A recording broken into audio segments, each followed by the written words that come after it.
Welcome aboard our celestial vessel, where we embark on a transformative journey through healing on Mars. As your compassionate guides, we navigate the vast expanse of mental well-being, sharing our own experiences, insights, and the collective wisdom of experts.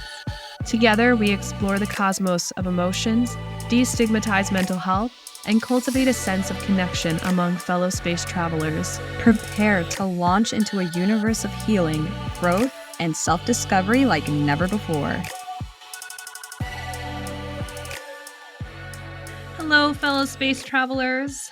Today's episode will be about anxiety. Yes. How are you feeling today, Amanda? Well, I do not believe I am super anxious today. Feeling super anxious today. Wrong answer, because that's what we're talking about. I know, I'm feeling pretty good. That's good. Because anxiety can absolutely feel the worst. Oh, yeah. And it ranges. It ranges in severity. But even, the most mildest form, as helpful as that might be, because it helps us do things and get things done, it can still be pretty uncomfortable. Well, you want to start off by saying what anxiety is first. That is a good idea. So it's characterized by a feeling of worry, unease, or fear. And this is a natural response to stress. It's perceived by the fight or flight or freeze response system. And this system is a very necessary process, as noted earlier. It maintains safety and gets your attention so that you can do things. So the threat may be real or perceived. It doesn't necessarily have to be a real physical threat. And it can be anticipatory anxiety. So that means the threat hasn't yet come to term. You're perceiving it to happen in the future. But regardless of what we are doing, anxiety demands our attention and creates a very uncomfortable physiological and psychological symptom in order to do so. And in fact, there are about 241 noted possible symptoms of anxiety. Sheesh. Yeah, that's a lot. That is a lot. I mean, personally, I understand some of them because I have generalized anxiety disorder, which is a condition in which basically the Sparks Notes version is everything stresses you the fuck out. So I experience a lot of these symptoms, main one being there's a typical, people know about the heart palpitations or my stomach hurts a little bit, but then there are other ones that are a little less known. Me personally, when I get anxious, I need to take a watery shit. Yeah, no. The anxiety shits are no joke. Yeah, they're no joke.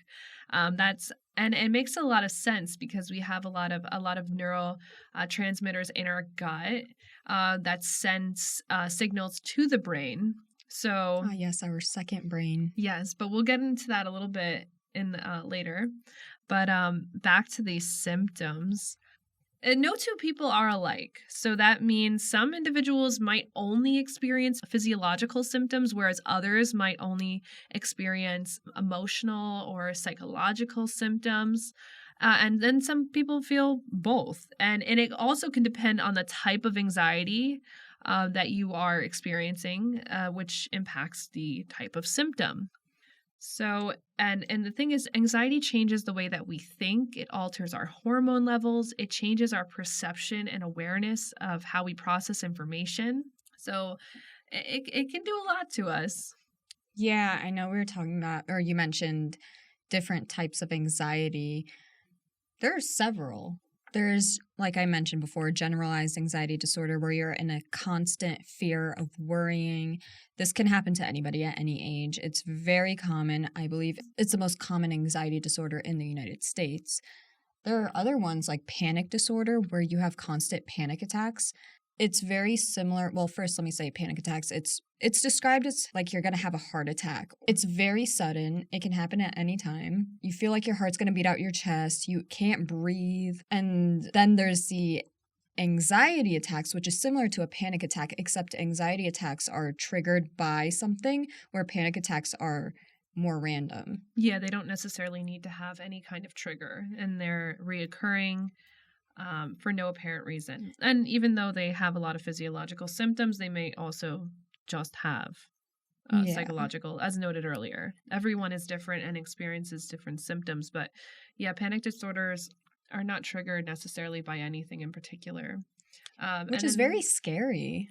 yeah, because in order to be diagnosed with a specific disorder, it needs to be reoccurring for Yeah. a certain period of time. So I'm not necessarily sure if I had it long enough for it to be diagnosed as Yes, a because panic disorder. you can have a specific type of anxiety disorder and experience symptoms of, say, panic disorder.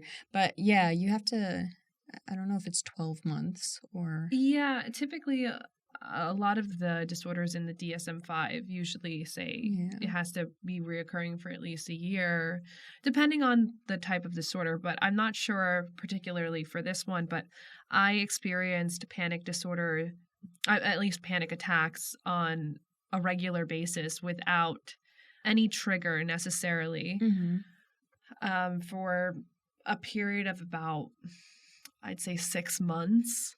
Wow. Yeah, it was pretty awful. It's extremely, extremely debilitating. I'm not necessarily sure if this is panic disorders, so to say, but I would wake up because your cortisol, you get a rush of cortisol in the morning. Mm-hmm. You get melatonin at night to fall asleep, and then you get cortisol in the morning to wake up. And because my nervous system was already discombobulated and active, whenever I would get that rush of cortisol, which would actually wake me up way earlier than I wanted to. I was waking up at like 4 o'clock in the morning, where I Oh used my to wake up gosh. maybe like 8:30. So I was not waking up at a normal time, not getting really enough sleep.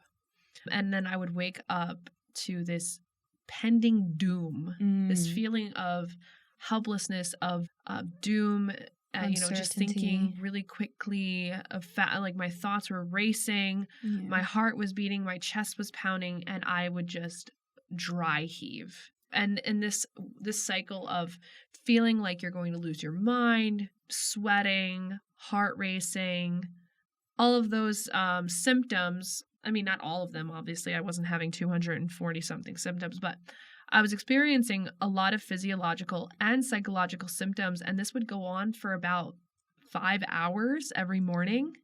Wow. That's a Yeah. really long time because panic attacks typically last about, I want to say, average 20 minutes to an hour. So for it to be 5 hours of just straight anxiety for the whole morning, Yeah, my body was alerting me of something. you were going through something, girl. Yeah, it was definitely my environment. But yeah, panic attacks are no joke, and they're extremely debilitating. And for individuals who continue fighting even when they have these disorders, you're a true warrior, honestly, because it was extremely rough, and I felt so exhausted every day. Oh, It was yeah. another battle. It was like fighting a war. Yeah, because your body's going through so much turmoil inside physically.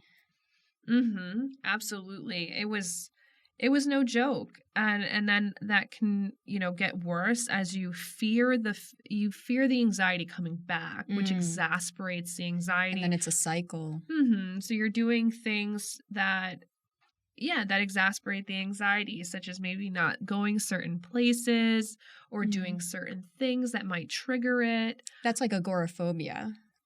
Agoraphobia is a fear of It's a fear of leaving your safe place, pretty much, or going out. Yeah, it's leaving an environment that is known to be safe. You're right. I had anxiety about that for a bit, but I really did challenge myself during this time to leave the house as much as I could, even if that meant having a panic attack. And that's very difficult for you to push yourself to that point because for a lot of people, that's just not even in the question. Yeah, no, it was extremely difficult. I was in a lot of pain. I would say this was one of the roughest things I went through in my life. Again, as common as this disorder is, these disorders, because there's different ones, anxiety disorders, it is also rated one of the most treatable. That adds That's a lot a plus. of hope. Yeah. I mean, that would relieve a lot of anxiety. Just knowing that there is a possible thing that could relieve. And we'll go into that as well further on into this episode. But I want to talk about the nature of anxiety because we're talking about different types of anxiety and they can range. So they have different symptoms, they have different severity. Anxiety comes from prehistoric times where humans were living in an environment when they were met with a predator, a threat. This threat was imminent to it was imminent danger to their life. And they needed to respond in a way that would keep them alive. Today, a lot of our threats look different. We don't have lions chasing us. We may work in an office with an angry boss, which could trigger an anxiety attack or anxiety in general. Or we could have lived in environments that were not suitable to meeting our needs, being in abusive relationships, or having a parent or a caregiver at an early age that did not protect us, which can lead to anxiety as an adult if not managed properly, or if an individual develops PTSD. So there's a lot of different ways which our nervous systems can be fucked with, essentially, so that they become discombobulated and we don't necessarily have the skills to calm ourselves down or just calm our nervous systems down.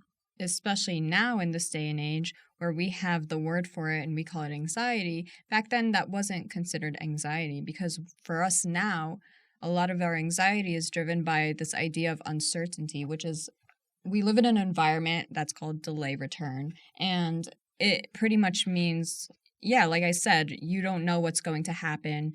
Whereas before prehistoric days, it was immediate return environment where the choices that they made benefited them immediately. So, say caveman or one of our ancestors sees a lion, they go, oh shit, there's a lion. They haul ass, that's their response, and then they're chill again. Kind of the same way that animals respond today. Like you watch a nature documentary and there's a gazelle and a lion's chasing it. They start running and then next thing you know, they're grazing on some grass like nothing happened. Yeah, and that's because they've completed the stress response cycle, which is not something that we prioritize a lot in our society. I mean, personally, I don't think we talk about it enough. And that can be, you get that nasty email from a coworker or a boss or, anything that triggers that anxiety response or stress response. Not doing anything about it and being stationary, not moving your body, then traps the response in your body and it can't process it. So you don't necessarily get to complete the cycle. And this can cause a lot of issues. It can cause anxiety, it can cause depression. And there's a lot of different side effects. Or we might develop unhealthy coping mechanisms like watching TV, binge eating, things like that to imitate completing the stress response cycle, but we're essentially not doing it. We're still not completing it. All we're doing is giving ourselves some sort of, distracting, giving ourselves some dopamine so that we can ignore it. But what our body really needs us to do is to complete it. So in order to do that, movement is great. That's why exercise is really good for anxiety. Absolutely. Exercise is amazing for your brain, for your body. And if you have trouble moving around, another way that you can imitate exercise in order to complete their stress response cycle is muscle tension exercises. So that's where you'll breathe in and tighten a specific part of your body. As you exhale, you release the tension, and you do that for each part of your body. So you're going to do your toes, you're going to do your ankles, and then your calves, and then your quads, your pelvic region, your stomach, your chest, your fingertips. And who's telling us this? I mean, this is not something we talk about. Yeah, I mean, like, especially when it comes to, like, say your therapist is you tell them about this, and then even they might not know, and they might just say, oh, you may need a medication. And sometimes that's just not the first priority. Yeah, especially when it comes to anxiety disorders. I'm completely an advocate for if an individual needs medication to support themselves, absolutely 100%. But I do believe that there are other interventions that might be helpful to try before that becomes necessary. Yes, because medication can be necessary, but there are other ways or other, like you said, other interventions that maybe you need to take a look at blood work. Maybe you need certain vitamins. Maybe you need to rule some things out before, because not everybody wants to take medication until they have to. Yeah, and it's the thing is the medication isn't a solution, it is a resource, and you can create a whole toolbox of resources that might include medication. But as you stated, there's other variables to consider, like leaky gut, your alcohol consumption, having not getting enough sleep, maybe even parasites, your consumption of gluten, dairy, and sugar, just too much inflammation in the body, your consumption of caffeine. There's other things to consider before that's necessary. But I'd like to talk a little bit about the stress response cycle, or more so what your body responds to when it's triggered. So that might be a fight, flight, or freeze. And as you know, fight helps us fight off an attack. That could be, physically fighting someone, yelling back at them.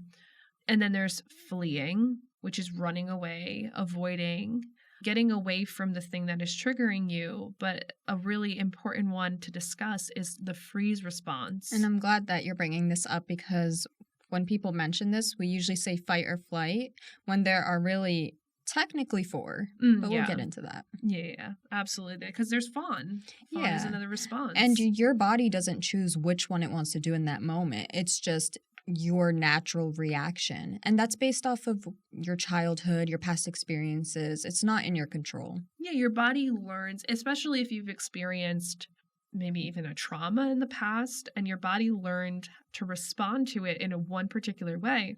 It's going to repeat that. It's going to be like, oh, that saved me. Our brains, our bodies, they love repetition. They like patterns. So if you had something that worked in the past, maybe it'll work again. And there's reasons why the freeze response is helpful, because a lot of individuals may feel shame associated with not moving or feeling paralysis and not being able to fight back or flee.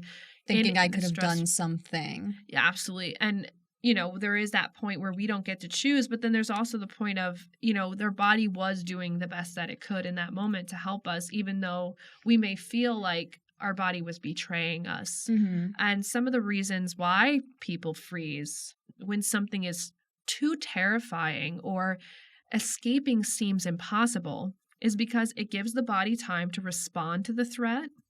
It increases our visual perception. It may help someone hide from the thing that is threatening.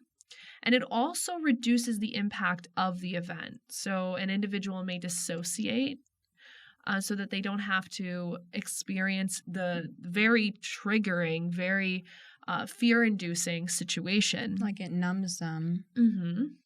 Some also say that they theorize that it also produces the painless death. Because essentially what anxiety is, it's trying to prevent you from dying. Absolutely. It's our most instinctual response to threat, to protect ourselves, to keep us alive, which is why it is so vital, so important. Yeah. Even if it is a disservice to you now as an adult, it did protect you at some point, which is why you are reacting that way. And I think that may help to alleviate some of the blame from yourself. People think that maybe I could change it. Maybe I could react in a different way next time, but that's not necessarily the case. Yeah. So when it comes to the freeze response, I've actually had a personal experience with this. And this is only from my recollection of what I can remember. This has only happened one time, but it was when I was in an abusive relationship. I was coming home from work and I was walking towards my ex-boyfriend's house. And my body, I felt so much fear in my body that I actually froze up as if I was paralyzed, and I collapsed on the ground and I couldn't move. Oh my God. It was the spookiest shit ever. I had no control of what my body was doing. But in that moment, it was saying, get the fuck out of here. It was saying, I don't want you to go in there. That is not safe. Yeah, that was your body protecting you. It didn't want me to go any further. I was shaking. It was hard to get up after that. I didn't have control over my body in that moment. But it's real. It's a real response that a lot of people experience. For instance, sexual assault survivors, they may blame themselves for the experience that they had when they froze during an assault. Yeah, but their body freezes up so that, like you mentioned before, it's a less painful death. But in that moment, you're not really thinking about death. You're thinking about survival. Yeah. You're thinking about, how do I get out of here? And it's not necessarily conscious. Your body is just responding in a way that is, how do I keep this body alive? How do I keep this safe? Or how do I dissociate this body from feeling what it's going to feel? The numbness. Yes, absolutely. So your body doing what it needed to do in those moments was pretty amazing. It was do its best. Based on what it knew, which you had no control over. It takes the information that it already has and the experiences that it already knows and just tries its best. And we have to be more gentle with ourselves because we are really trying to keep ourselves alive. Yeah, we need to give compassion to the parts of ourselves that may have not responded in the way that we wanted it to or needed it to, because it can feel like a betrayal of the self. It can feel like there's not enough trust in the self, which may take time to rebuild. Yeah, because you may be angry with yourself afterwards, but that's okay. Yeah, it's a process. Healing is a process. So we'll get into some things that you can do to build up resilience towards your anxiety, but this is just a part of you that has been here before you were born. And it's there to help you, regardless if that is what ends up happening or not. We can thank our ancestors for that. Exactly. Because they did not have to worry about paying bills or nothing. They're not over here thinking, oh, I brought my cave girl some lion meat when she actually likes mountain lion meat, and now she's going to be mad at me. Exactly. That wasn't a thing. No, that wasn't. They didn't have to deal with the consequences. It must be nice. But they also probably got eaten, which is why their lifespan was like 12. Yeah. Yeah, so we got some pros and cons of this new environment. And we're talking about how helpful anxiety is. I think it's important to recognize, when does anxiety become an issue? Oh, yeah, because it's not always bad. Yeah, no. It's something we all need. To a certain degree, we experience it all of the time. It's just we don't know it. Yeah. And I would say anxiety is a problem when you determine it is a problem. It's based on your perception because you know yourself the best. How is it affecting you on a day-to-day basis? Yeah, like how bad are the physical symptoms?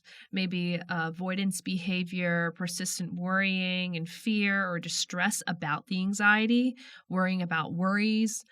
It's just taking control of your life and holding you back from doing the things that make you happy or doing the things that you want to do. And that's a problem. Yeah. So moving forward into the symptoms of anxiety, we can list a few of them because, again, there's about like 240 of them. Hella. So we don't want to get too deep in it. But there's not a single human being who can't relate to anxiety. Anxiety is a very human experience. It's a part of us that helps to keep us safe. It's just when it becomes too persistent that it gets in the way of us pursuing our life. Yeah, because you don't have to be like me and take a watery shit to be like, oh, I have anxiety or have stomach issues or my heart's going to be out my chest. Blushing is a symptom. I do that a lot. Honestly, that's why I wear makeup most of the time, especially when I go to class or somewhere where there's going to be other people, because I'm constantly worried, oh, am I going to say the wrong thing? And I know I'm going to blush at some point. And I do that just to cover myself up because then I get more anxious. Yeah. I love my full coverage foundation. Yeah, and that's not something that I was completely aware of. Some other well-known ones, such as breathing difficulty, chest pressure, tightness, concentration problems, Hmm. coughing. Oh, I didn't even know that was a symptom. I didn't either.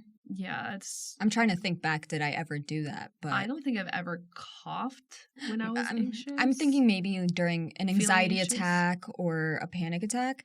I've definitely done a little, but that's because I was dry heaving above the toilet. So I Yeah. don't know if that So counts. maybe that's just a effect of the nausea, which is another side effect.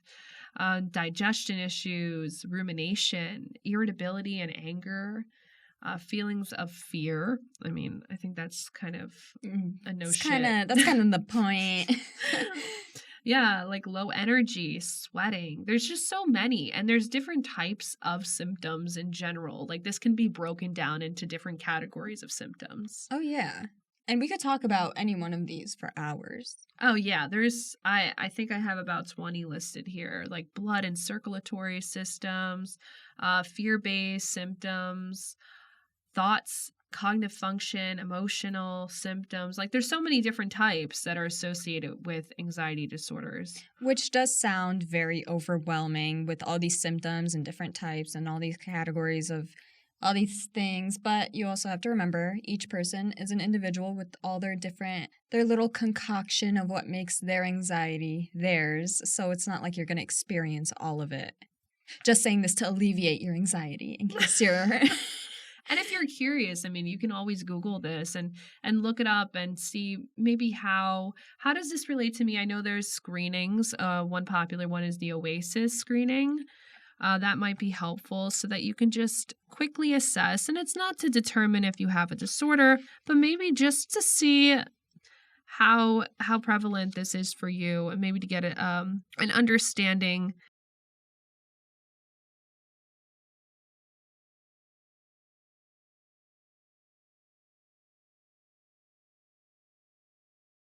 People in the United States are impacted by anxiety disorders at some point in their lives. That is a thick number. Yes, and it's a big number, but it's also helpful that it's also one of the most treatable. Yeah, it makes you realize you're not alone. Oh, absolutely 30% of the country is experiencing this, and that's diagnosed. Mhm. Not to mention there are people who don't reach out or don't get the help that is accounted for these statistics. Yeah, and it's important to also understand the mechanism of anxiety, because when we can understand it better, we can treat it better. I think it's also really important to understand the difference between stress and anxiety. Yes, because I think we use those two interchangeably a lot. I mean, it's easy too, because you feel stressed. And then that could lead to anxiety. Yeah, it's hard to determine, is it stress or is it anxiety? But it's important to remember that stress is caused by an external stimulus. And it's easier to point out. You could tell when work is stressing you out, but you might not know, say your anxiety is triggered, you might not know it's because of work. Exactly. And when you can determine the difference between these two, like we said before, it can help you connect with helpful treatment. So when we're triggered with a threat, our body gets flooded with the neurotransmitters cortisol and norepinephrine, which increase blood sugar, suppresses the immune system, increases focus, attention, blood flow, blood pressure, and heart rate. Together, they create memory associations with certain moods to create warning signs for the future. Good old stress hormone. Yes, so those two Love very them. unfortunate combination, as helpful as it might be sometimes, it can be very uncomfortable. And it could also, there's a very other end of the spectrum where if this is a very chronic issue, it can lead to heart problems. Yeah, so if our body is perceiving everything as a threat, that is an issue because it's not doing its job. Its job is to perceive actual threats, not perceived threats. But like we said, it's treatable. So chill out. There are some treatments available, and I'm not going to go into all of them, but it's really important that you see someone to, again, like Naya said, to get the blood work done, to get a full assessment, to cancel out any variables to see what the issue is. A great technique to use, though, is to ground yourself by centering your breath, indicate the feeling, accept the discomfort, and then write down your thoughts. That's a big part, accepting the discomfort instead of trying to push it away, because that's what we're used to doing. Yes, pushing the feeling away. Sometimes when the feeling becomes too overwhelming, that's when you need to start using the resources. But if it's something that you can stand, then it's important to accept that discomfort and write about it. Acknowledge it, indicate it, because you're giving your anxiety power when you fear it and you avoid it. Right. So some things, some resources that I like to use when I'm feeling extremely anxious is a vagus nerve massage. Ooh, the vagus nerve. What is a massage? So the vagus nerve is located underneath the ear by the neck region. So you just massage that part? Yes. There's different YouTube videos you can watch. They'll show you. I think it's really important to get a visual so you can see where it is. Yes, and just so you know, the vagus nerve is the main nerve in your parasympathetic nervous system, which is the nervous system that helps you relax after an anxiety-inducing event. So when you're in a state of anxiety, our digestive system sort of pulls back, our blood flow goes to different organs, it prioritizes different body parts like our eyes, our pupils will dilate, letting in more light, our nose, and yeah, that's pretty much, it's the whole concept of rest and digest. So just putting that out there. Yes, thank you for explaining that more in detail, because knowing what the vagus nerve does and how to activate the vagus nerve is crucial. One way is singing. You can activate your vagus nerve by singing. That's just one of the ways. And there's a whole list of things that you can do as well. Another very popular one is the freedom tapping technique. You're going to start, usually it's followed by a mantra of what you're feeling leading into what you are releasing or what you would like to feel. And it starts with tapping the head and then tapping near the temple, then underneath the corners of your eyes, the mouth, by your chin, and then on your chest, and then the side of your breast underneath your armpit. And you're going to repeat this doing the mantra again. There's so many videos you can find online for this that can explain it much better than I just did. But this really helps reduce anxiety. And you can repeat it a few times until you feel the anxiety reducing. And that's so interesting. It's amazing. It's different. I ain't never had a therapist tell me about that. These are some newer, some of these are newer. Talked about topics. It's important to go out there and see what are some resources other people are using. Another one is bilateral sounds, bilateral tapping. And what that is when it comes to sound, and you can find, again, this audio on YouTube, but you're going to want to put headphones in for this one. So a noise is going to be louder on one side and then lower the volume, and then on the other ear, it is going to get louder, and it's going to sound like it's like a 3D effect. It's really cool. Yeah, and it's going to be almost like the sound is moving through ear to ear. There's also music that does that. If the regular sounds aren't doing it, I'm sure you could search your favorite song and then put the word bilateral in it on YouTube and you'll find it. Yeah, there's so many resources online for this. Again, this is one of the most common mental disorders. So bilateral tapping, bilateral sounds are so helpful. They help to lateralize the brain. And you can use grounding techniques to get yourself more in the present, using the 5 senses. So you can see 5 things.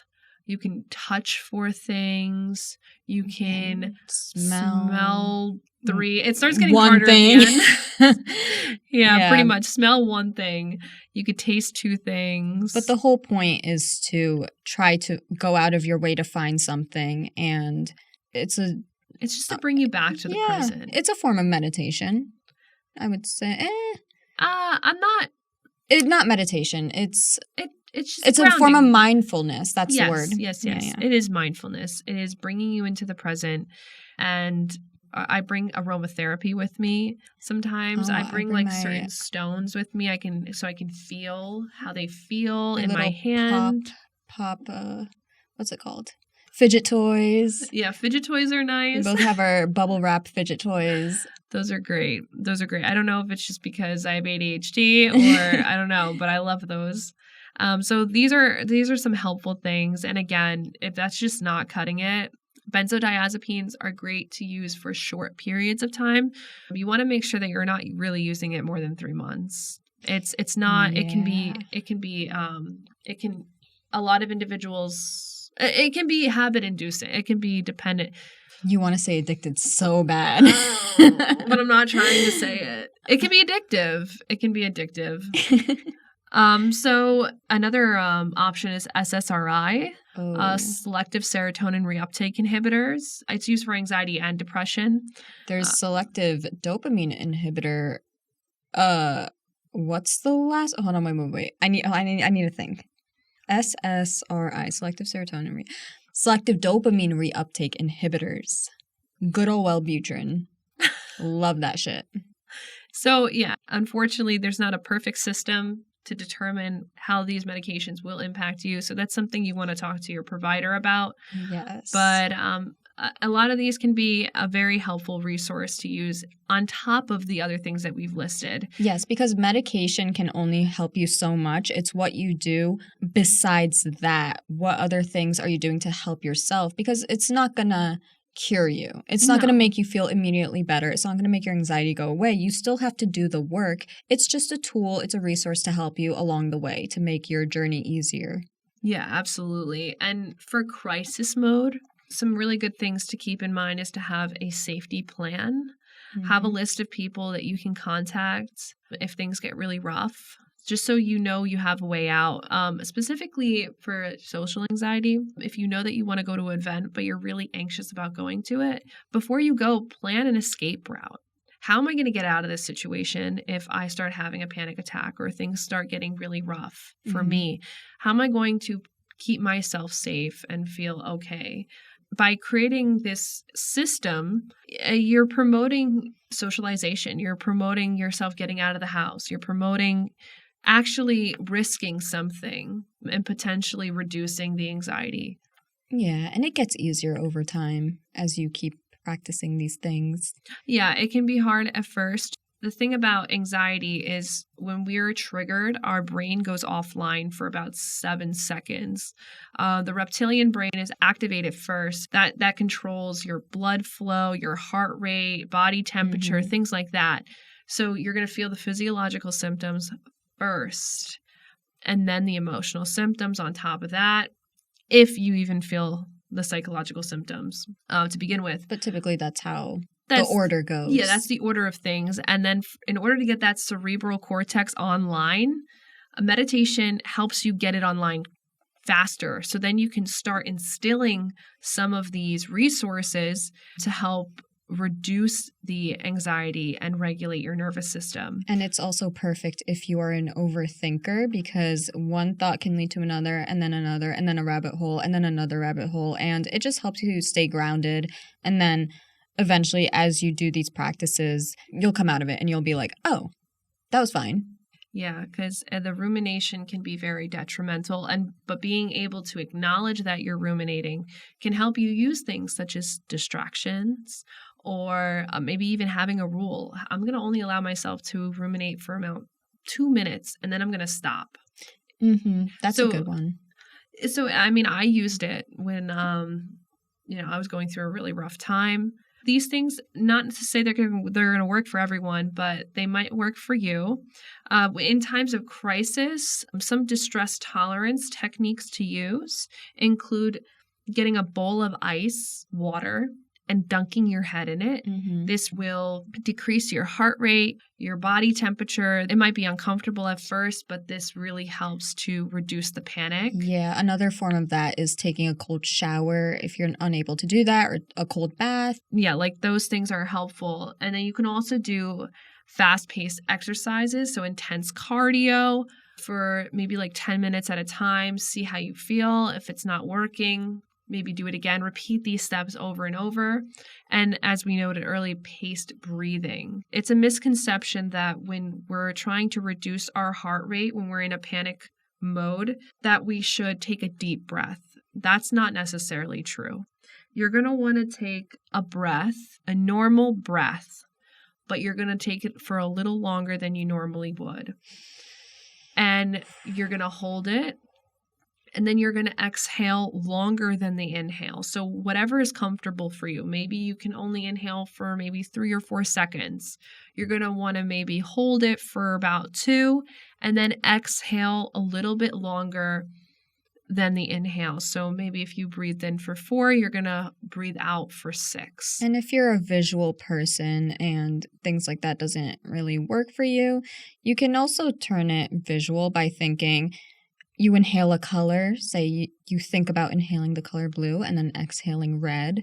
I know that helps me a lot because I forget how to breathe sometimes, and that's the only thing that helps me stay grounded. That's a really good point that you mentioned. I really do like the visual aspect. And just to like piggyback on that, you want to associate that color with the feeling. So identify where it is in your body. Mm-hmm. Say I have a big stress ball in my chest. You're going to want to identify maybe even a shape. Is that a circle? Is it a square? You know, if you don't like shapes, fuck it. But whatever works for you, give it a shape. If not, just give it a color. And you're going to also want to give some sort of resource, some sort of support. If you're spiritually connected to a type of religion, you can identify that religion, or you can just say love and light and give that also. Or you can just say peace, tranquility, and give that a color. And if you're the type of person who's like, nah, that's going to be some sort of placebo effect, remember that the placebo effect is still an effect and it's working regardless. Yeah, I mean, our brains are powerful things, and breathing is not a placebo effect in of itself. Paced breathing does have a physiological response to it, and just because you can't necessarily tie something directly to a physiological response does not mean it doesn't hold merit or value. Right. A psychological reaction is just as valuable as a physiological reaction. So, but to, finish off that meditation exercise, after you've indicated a color for both things, the stress you feel in your body, and the color of a resource such as love and light, peace, whatever that might be, God, whatever it might be for you, you're going to want to inhale the color of the peace, of that thing associated with the relaxation. And then you're going to want to exhale. On the exhale, release the color that was associated to the stress and actually watch that color leave the body. You can even go a step further after doing that for a few times. You can surround yourself in a ball of light that's associated with peace, and you can cover your entire body and have it hold you. Damn. And release that color of stress from your body. That's fire. It feels magical, honestly. Do you do that? I've never thought to do something like that. Put myself in a ball of light. It's That's amazing. Fire.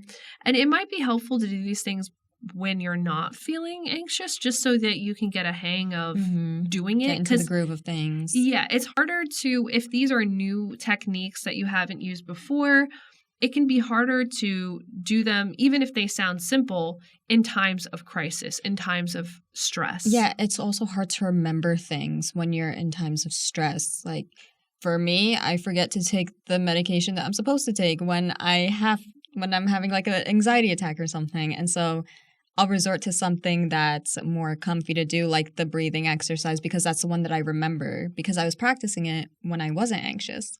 Yeah, so Yeah. you bring up a good point. Like we mentioned before, your brain is your cerebral cortex is offline.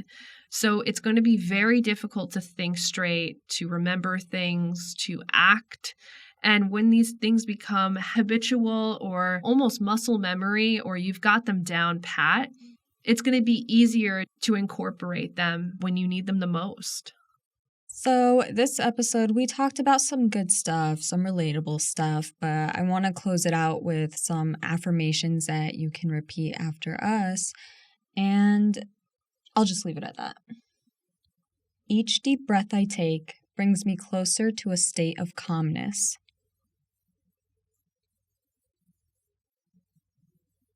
I am safe and everything is good in my world.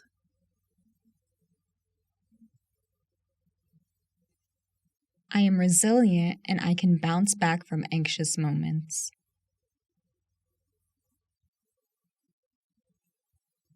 I am not my anxiety. I am currently experiencing anxiety, but I am not defined by it. Well, I hope this podcast was helpful, and I would love to hear from anyone about what they thought or any kind of techniques that you might use to help you with anxiety, so we could put them on our social media or add them to later podcasts. Also, if you like this, please leave us a review and send us some emails about any questions. Email us, send us comments. We would love to hear from you and interact with you. And you can find us on our Instagram at Healing on Mars. We also have a YouTube, which is Healing on Mars, where you can see the show notes and see any visual videos that we might have. Yeah, you could come see our pretty faces. Yes. We are very proud of you, and we cannot wait to see you on Mars next week. Thanks. Bye. As our cosmic voyage comes to a close, we want to express our deepest gratitude for joining us on this extraordinary expedition. Remember, dear listeners, that your mental well-being is a stellar journey, and we're honored to be a part of it. Stay connected with us and the ever-growing Healing on Mars community. Seek the support you deserve as we continue to explore the depths of the human experience together. Until we meet again among the stars, may your path be illuminated by resilience, compassion, and the infinite possibilities of personal growth. Safe travels, fellow explorers of the cosmos.